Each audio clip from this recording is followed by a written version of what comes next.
We just got a ton of redacted PS5 news. Should Sony step in when it comes to online-only games? And is the PSVR 2 finally getting PC support? How's it going, everyone? Welcome to PSReady and my weekend update here on the channel. Hope you had a great week, and I hope you're having an even better weekend playing a ton of games. I'm sure everyone's still on Final Fantasy 16. I am still digging away at Diablo 4. It is just so good. I really want to hit above level 50 before the first season starts, because I know in Diablo you have to run a new character, but I just want to get through the campaign. So that's what I'm working on here on my PS5. Before I jump into this first news topic here, I'd love to hit 200,000 subscribers. So if you look below the video and see that button's red, or if you've been watching for a while and don't actually know if you're subscribed, it would really help me out if you clicked it. And then if you're feeling extra generous, if you could click the bell next to it and set your notifications to all, that would be incredible. All right, so the first news story here is all about online only games, and specifically this time Diablo 4, because people are kind of reaching the breaking point with this stuff, and they're literally demanding that Sony step in and kind of do something to make sure that we can't buy games for a full $70 and not be able to play them for full weekends at a time. Of course, this was an issue with the early access period with Diablo 4, where people couldn't actually launch the game. It was saying that they didn't have a license on their PlayStation 5, which really sucks because you had to pay quite a bit extra on top of the $70 just to get that early access, which early access is such a dumb concept to me, because it's not really early access. It's literally just paying more to get the game on its release date. And then if you pay the normal price of the game, you get it a week later. I don't really understand how this became a thing, but over on Xbox, they do the same thing, where you can get like Forza Horizon 5, for example, on Game Pass, but if you paid the $40 to upgrade it to the Ultimate Edition, you could play early. It's just such a stupid practice that I really don't like. So yeah, that first weekend the game came out in early access, people weren't able to actually get into it, and they didn't get a refund or anything like that. It's not like Sony or Blizzard looked at it and said, oh, even though you paid a little bit extra, you didn't actually get to start playing until like 2 days before it came out, so we'll prorate you the difference on what you paid. They just threw their hands up and said, sorry dude, you got scammed. And then since the game came out, there have been long extended periods where you can't log into the game, and because it's online only, you can't do anything in this game you paid $70 for. Now I kind of get it in something like World of Warcraft, where there literally is no single player mode, right? Or like Destiny to some extent. Like the whole game is built to be online. But with Diablo 4, 99% of the game is just full on single player. When I'm running around the world, I never see anyone. When I'm in dungeons, I do it totally single player. The only time I've ever used online services at all in this game is to check the shop and laugh at how ridiculously expensive the cosmetics are, even though they don't even look that cool. And then one time, my buddy Ray, who's a lot farther than me in the game, he jumped into my game, helped me through a dungeon, and then bounced out. So like a lot of people are looking at this and saying, why is there no offline mode? And it's really dumb that Blizzard is making it seem like they can't do it, because that's exactly what they did with Diablo 3. They were like, this whole game is built around being online, it just couldn't work offline. And then the Nintendo Switch version comes out, and not only can you play the entire thing offline, you can even do the season modes offline in that game. So like there's no excuse really, other than they just don't want people pirating the game. It's just like a complete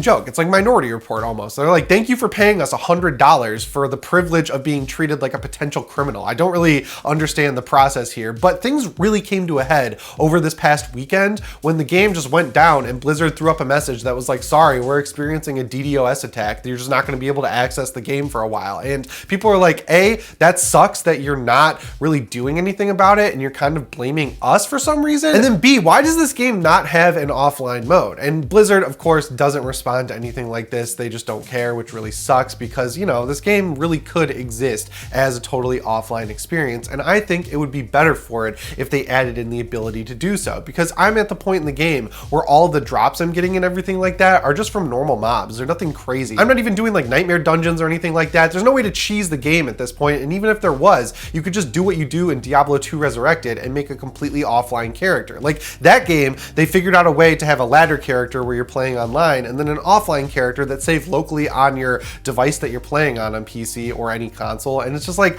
why can they do it in that game but they can't do it in Diablo 4? And honestly, I just don't care to hear any excuse for it, because we've had so many examples of this exact game working totally fine offline. Because even with the seasonal model, there's no excuse there either, because they've done it on the Nintendo Switch. Things are just getting totally out of hand with this online only stuff. Like everyone assumed that when Bungie got this huge influx of money from Sony that that things would get better for Destiny, but it's clear that all of that money is going to Marathon and they're just treating Destiny like it's like this angry stepchild that they have to pay attention to. And really, the game has become a microtransaction hell. And also, it goes down more than Diablo 4. Like this season alone, Season of the Deep, is the one where I finally just put the controller down and said, like, look, I'm sick of getting kicked out of this game and having tons of updates and tons of hotfixes that don't do anything. So yeah, I think it is time for Sony and Microsoft and Nintendo to some extent to really step in here and say, hey, if you're making a game and you want it to be online only, you have to prove to us why it has to be online only. Because I know there are a ton of games right now that require you to check into the online services and everything like that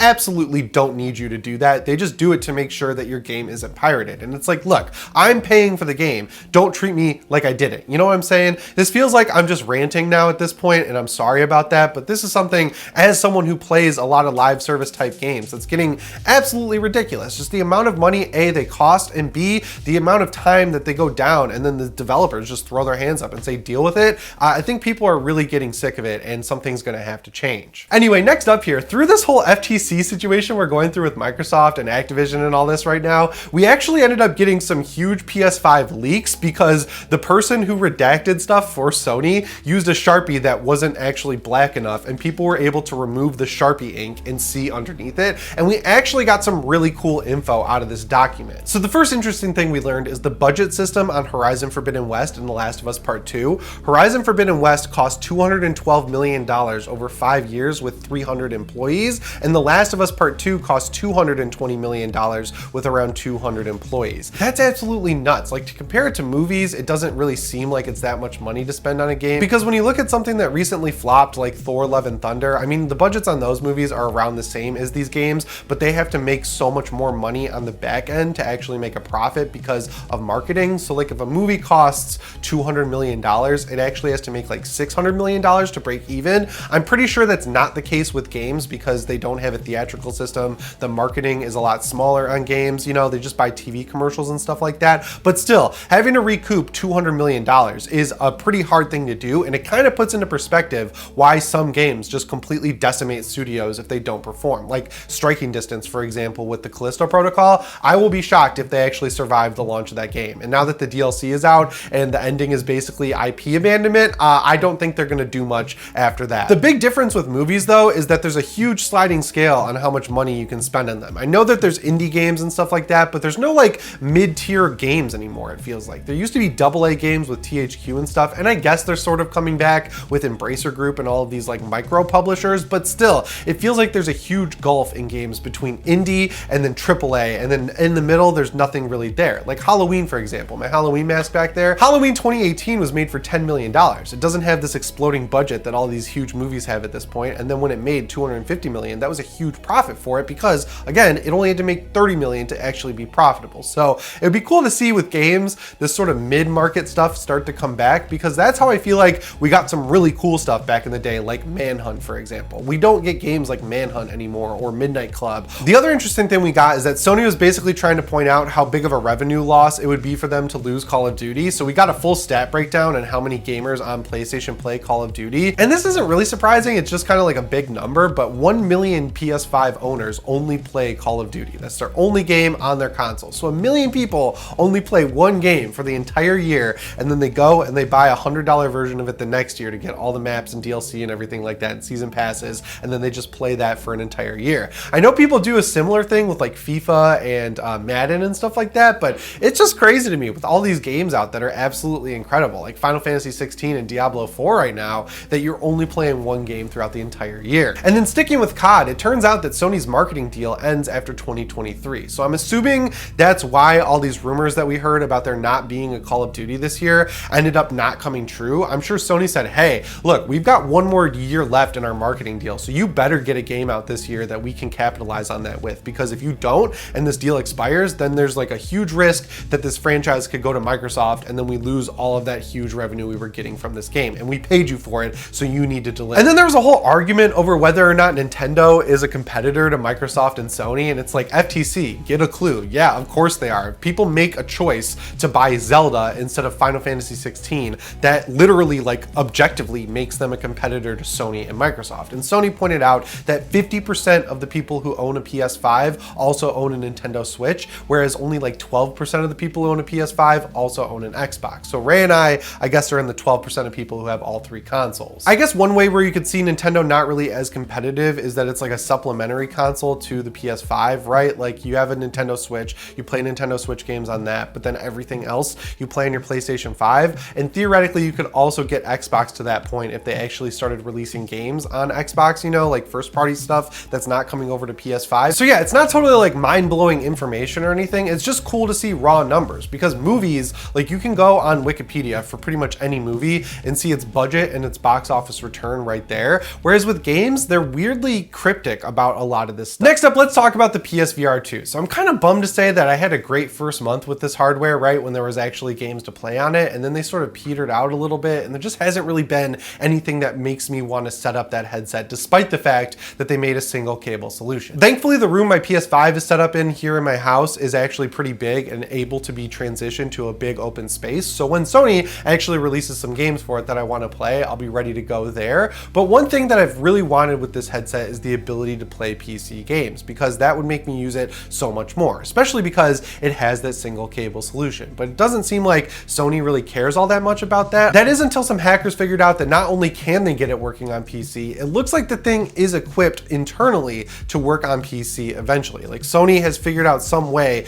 to include the software that is required in case they ever want to make this headset work with PC. And the biggest reason I want that is because I have a ton of Steam VR games, A, and B, there are way more games on Steam for VR headsets than there are on the PSVR 2 PlayStation Store. The big unfortunate thing here is that these hackers who are figuring out how to get it to work on PC are saying that it's going to take an extremely long time to make it actually work well, and even then it's going to be a little bit of a finicky situation. So I feel like Sony should really take a look at this and say, hey, we opened up the ability to use the PSVR 2 with PC. I understand that the goal with a lot of this accessory hardware they're making is to get people in that PlayStation ecosystem, so selling games on Steam doesn't really help them unless they publish them, but getting people to buy your $550 headset that you're not taking a loss on, I feel like that's a good goal as well, and it builds up the audience and revenue for PlayStation on PC, because if you open up the PSVR 2 to work on PC, people are going to buy Sony games that are available for it. So then they could put all these games like Horizon Call of the Mountain, Gran Turismo 7, all these VR games that they put out for PSVR 2 that they actually published over on Steam. People can buy them there. Sony has to give 30% of the profit away to Valve, but it's still a big profit for them overall. And then finally, let's talk about Final Fantasy 16, because this game is actually selling really well. So we heard that news story a few weeks ago where Square Enix was slightly panicking about pre-order numbers on Final Fantasy 16, and it turns out that they had no reason to panic because the game has already sold 3 million copies. Now, a lot of Xbox fans and other people were quick to point out that Final Fantasy 15 was able to sell 5 million copies in the same amount of time, but you have to consider that Final Fantasy 15 was also available on Xbox and Final Fantasy 16 is only available on PlayStation. And then people said, well, what about Final Fantasy 7 Remake, which sold a little bit more than Final Fantasy 16? I think it was like 3.4 million or something like that. And then you could chalk that up to the fact that that game came out on PS4, which had a massive install base compared to where the PS5 is at currently. So no matter how you slice it, this game is doing really well, and I'm pretty sure that it's the best-selling PS5 exclusive game. Obviously, games like God of War Ragnarok, Gran Turismo 7, and Horizon Forbidden West sold more and will most assuredly sell more total than Final Fantasy 16 will at the end of its life cycle, but Final Fantasy 16, unlike those games, is only available on PS5. So by technicality, it really is the best-selling PS5 exclusive so far, and that's ultimately a good thing, because if other developers and publishers see this happening, they're going to say, okay, we feel safe ditching the PS4 and moving on and only releasing our games on PS5, which is ultimately what I think we all want, because we want to see more games like Final Fantasy 16 that are really pushing the envelope when it comes to PS5 hardware. And I'm glad to see where it goes next. I'm super excited to be a Final Fantasy fan for like the first time in my life.